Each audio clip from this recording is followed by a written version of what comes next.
The All India Panchayat Parishad launched a demonstration today on Sunday in front of the Agartala Circuit House.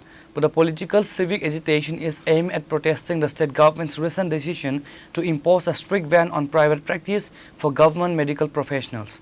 The protest saw the presence of MLA Viraj Sinha and many others.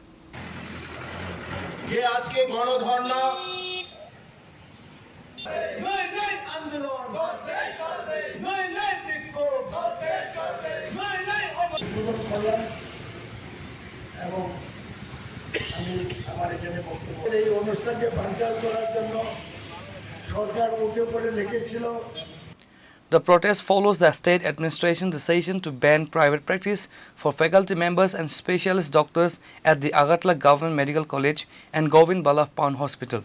While the government maintains the policy is intended to elevate state healthcare infrastructure to AIIMS standards, opposition groups and medical forum argue that the move is unrealistic.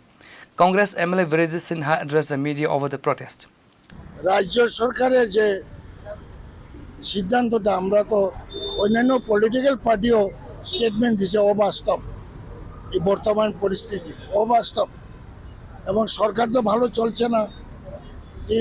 তিন স্তরের engine হোক আর double engine হোক, সরকার তো চলছে না, শুধু লুট চলছে।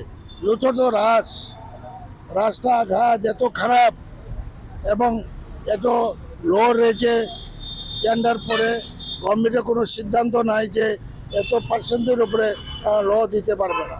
যার কারণে সমস্ত পিডব্লিউডি রাস্তা বলেন, পিডব্লিউডি ন্যাশনাল হাইওয়ে বা সেন্ট্রাল গভর্নমেন্টের ন্যাশনাল হাইওয়ে সবই আজকে সেইভাবে অচল হয়ে যাচ্ছে এবং প্রত্যেকটা ক্ষেত্রে দুর্নীতি 2%, 5% উপর থেকে নিচ পর্যন্ত মানুষ অতিষ্ঠ হয়েছে।